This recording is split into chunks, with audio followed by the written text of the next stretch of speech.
কান পেতে শুনেন, আজানের কথা বলছিলাম। আজান সব পবিত্র, মোমেনরা পবিত্র। এই জন্য আজানের ধ্বনিগুলি যখন কানে আসে, হাজারো ব্যস্ততা আর দুই চোখ ভরা ঘুম আমাদেরকে নামাজ থেকে আটকায় দিতে পারে না। ভারতের একজন নায়িকার নাম হলো প্রিয়াঙ্কা চোপড়া। কি নাম? প্রিয়াঙ্কা চোপড়া। প্রিয়াঙ্কা চোপড়া। আমরা দোয়া করি আল্লাহ যেন তাকে ইসলামের জন্য কবুল করেন, আল্লাহ যেন তাকে হিদায়াত দান করেন। কোন মুশরিকের জন্য নাজাতের দোয়া করা জায়েজ নাই, হিদায়াতের দোয়া করা জায়েজ। মাসালা মনে থাকবে। আমি কিন্তু অনেকগুলি মাসালা বলে ফেলছি কথায় কথায়, সাবধান, কথাগুলি মনে রাখা লাগবে। কোন মুশরিকের জন্য মাগফিরাতের দোয়া করা জায়েজ নাই, কিন্তু হিদায়াতের দোয়া করা জায়েজ। হিদায়াতের দোয়া করবেন। এই প্রিয়াঙ্কা চোপড়া, সে ভারতের একজন শ্রেষ্ঠ সুন্দরী। সে একজন নায়িকা, সে একজন গায়িকা, সে একজন নর্তকী। সাংবাদিকেরা তাকে জিজ্ঞেস করলেন, প্রিয়াঙ্কা, জীবনে অনেক সিনেমা করছো, অনেক নাচানাচি করছো, অনেক গান গাইছো, অনেক গান শুনেছ, মদ খায়া জীবনে অনেক মজমাস্তি করেছ, বলো তো কোন সময়টা তোমার কাছে বেশি আরামদায়ক লাগে? কোন যা সময়টা তোমার কাছে তৃপ্তি লাগে, শান্তি লাগে? প্রিয়াঙ্কা চোপড়া যেই জবাব দিলেন, সেই ভিডিও আজও ইউটিউবে ছড়ায় আছে। একজন হিন্দুর মেয়ে হইয়া, নায়িকা হইয়া জবাব দিলেন, এই পৃথিবীতে বরাবর অসংখ্য গান আমি শুনেছি, অসংখ্য নাচানাচি করেছি, মদ খায়া মজমাস্তি করেছি, কোনো সময় এত তৃপ্তিদায়ক লাগে না। বরং মুসলমানের মুয়াজ্জিনেরা ফজরের সময় যে আজান দেয়, ফজরের আজানের আগেই আমি ঘুম থেকে উঠে আমার ব্যালকনিতে দাঁড়ায়া থাকি, আমার বারান্দায় দাঁড়ায়া থাকি। আর মুসলমানের মুয়াজ্জিনেরা আজান দেয়, ফজরের আজানটা যতক্ষণ দেয় আমার কলিজা এত ঠান্ডা হয়, দুনিয়ার কোনো কিছুতে আমার আর এত বেশি শান্তি লাগে না। আল্লাহু আকবার। একজন হিন্দুর মেয়ে হওয়ার পরেও আজানকে ভালোবাসে।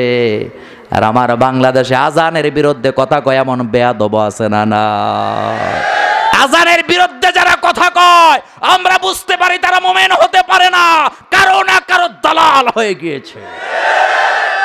আজানের সাথে আমাদের সম্পর্ক আছে না নাই?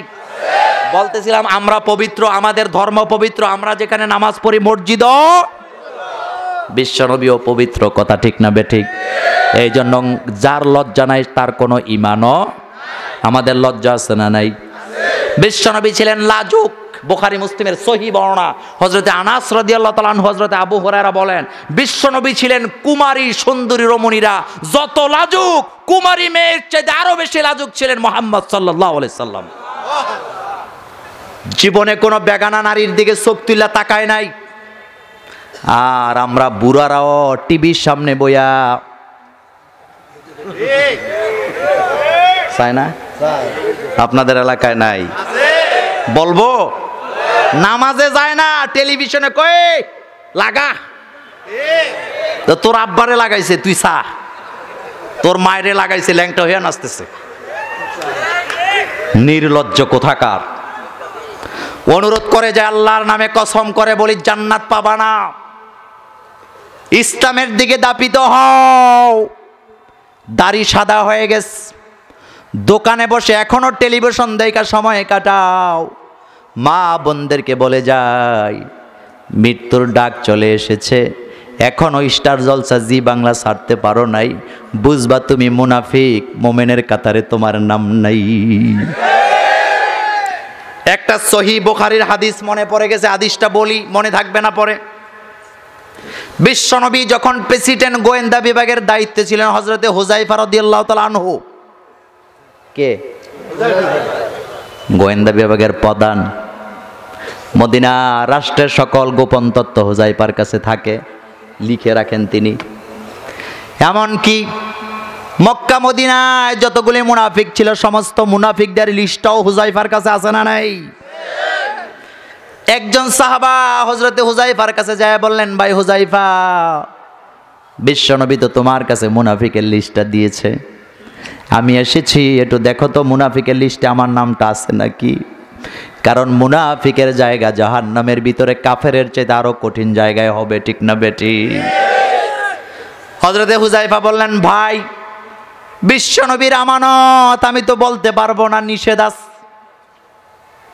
লোকটা কান্না শুরু করে দিলেন। হযরতে হুযায়ফা বললেন, ভাই তুমি যখন নির্জনে নিরালায় একা একা থাকো, যখন তোমার পাশে কেউ থাকে না, তোমার ঘরে তুমি একা থাকো, অথবা এমন একটা জায়গায় নির্জনে আছো যখন তোমার সাথে আর কেউ নেই, এই অবস্থায় যদি জিনায় লিপ্ত না হইয়া, খারাপ কাজে লিপ্ত না হইয়া, ওযু কইরা যদি নামাজে দাঁড়ায় আল্লাহর সাথে সম্পর্ক গড়তে পারো, যেটার সাক্ষী আল্লাহর তুমি ছাড়া কেউ জানে না, বুঝবা মুনাফিকের কাতারে তোমার নাম নাই।